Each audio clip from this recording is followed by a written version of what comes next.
Friends, ఈ particular short అనేది నేను నా ప్రీవియస్ షార్ట్కి రెస్పాన్స్గా చేస్తున్నాను అని చెప్పుకోవచ్చు. బేసిక్గా ఏంటంటే ఆ షార్ట్ చేసినప్పుడు నాకు కొన్ని కామెంట్స్ వచ్చాయి from hardware engineers or Instagram messages వచ్చాయి అని చెప్పుకోవచ్చు.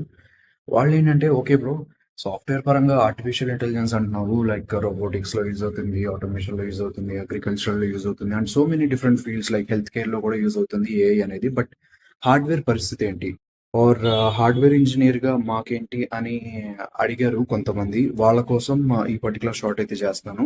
Quantum computing or quantum technology అనేది నెక్స్ట్ బిగ్ థింగ్ అనుకోవచ్చు. ఎవరు ఒప్పుకున్నా ఒప్పుకోకపోయినా ఆర్టిఫిషియల్ ఇంటెలిజెన్స్ అనేది ఇంక్రీజ్ అవుతా పోతే దానికి ప్యారల్ గా క్వాంటమ్ టెక్నాలజీని కూడా వీళ్ళు బిగ్ బిగ్ ప్లేయర్స్ ఎవరైతే ఉన్నారో like Nvidia, Google, Microsoft, Apple, Samsung, so on, ఇటువంటి కంపెనీస్ అన్ని క్వాంటమ్ లో కూడా నెంబర్ వన్ పొజిషన్ కి రీచ్ అవ్వాలి అని అనుకుంటాయి. అండ్ అదే విధంగా millions or billions of dollars అనేవి స్పెండ్ చేస్తాయి. ఓకేనా? బెస్ట్ ఎగ్జాంపుల్ ఏంటంటే నేను ఇప్పుడు ఈ పర్టికులర్ ఫోన్ లో రికార్డ్ చేసేది సామ్సంగ్ S24 అల్ట్రా. ఇది like big billion day sale లో నేను 85,000 కొన్నాను అనమాట.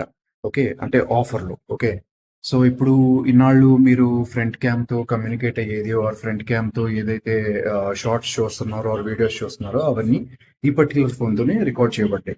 ఓకే, ఇది నేను ఎందుకు చెప్తున్నానంటే దీనిలో Qualcomm snap dragon I think Gen 3 అనుకుంటా ప్రాసెసర్. దానిలో నేను one of the huge IPython notebook అనేది IPYNB అనే ఒక పైథాన్ కి సంబంధించింది కోడింగ్ ఫైల్ ఓపెన్ చేస్తే విత్ ఇన్ 5 seconds లో ఓపెన్ అయింది. బట్ అదే నేను నా ల్యాప్టాప్ ని, అంటే నేను ఫస్ట్ టైం జాబ్ వచ్చినప్పుడు ఈఎంఐలో లైక్ లోన్ పెట్టుకుని గేమింగ్ ల్యాప్టాప్ కొన్నాను అనమాట. దాని కాస్ట్ ఆల్మోస్ట్ 1,40,000. దానిలో నేను అదే సేమ్ ఫైల్ ని ఓపెన్ చేయాలంటే నాకు 2 minutes కన్నా ఎక్కువ టైం తీసుకుంటుంది. అఫ్ కోర్స్ అది గేమింగ్ ల్యాప్టాప్ కాబట్టి దాని జీపీయూతో ఈ పర్టికులర్ ఫోన్ జీపీయూ అనేది ఎందుకు పనికిరాదు. బట్ సిపియూ లెవెల్లో మీకు కాంపిటీషన్ గురించి ఎగ్జాంపుల్ చెప్పాలి ఆర్ డిఫరెన్స్ తెలపాలని ఈ పర్టికులర్ థింగ్ అయితే చెప్తున్నాను.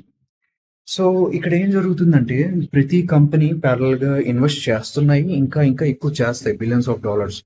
అప్పుడు ఏమవుతుంది, మనకి కాంపిటీషన్ అనేది అంటే చాలా తక్కువ అమౌంట్ కి చాలా ఎక్కువ లెవెల్లో పర్ఫామ్ చేయగలే క్యాపబిలిటీ ఉన్న సిస్టమ్స్ అయితే డెవలప్ అయిపోతాయి. సో ఈ quantum computing or quantum processor అనేది మనకి regular smart phones or regular personal laptops లో యూజ్ అవ్వకపోవచ్చు. బట్ ఎక్కడైతే నెసెసిటీ ఉందో లైక్ ఇస్రో ఆర్ నాసా ఇట్లాంటి హ్యూజ్ లెవెల్లో కంప్యూట్ చేసే శాటిలైట్ కమ్యూనికేషన్ సిస్టమ్స్ కానీ ఆర్ సూపర్ కంప్యూటర్స్ కానీ సో ఆన్, ఇటువంటి వాటిల్లో యూజ్ అవుతుంది. అండ్ మేబీ ఇన్ ఫ్యూచర్ లో మన మొబైల్స్ లో కూడా రావచ్చు. ఇది ఫ్రెండ్స్ క్వాంటమ్ కంప్యూటింగ్ గురించి ఆల్రెడీ వీడియో చేశాను, చెక్ చేయండి. Thanks for watching.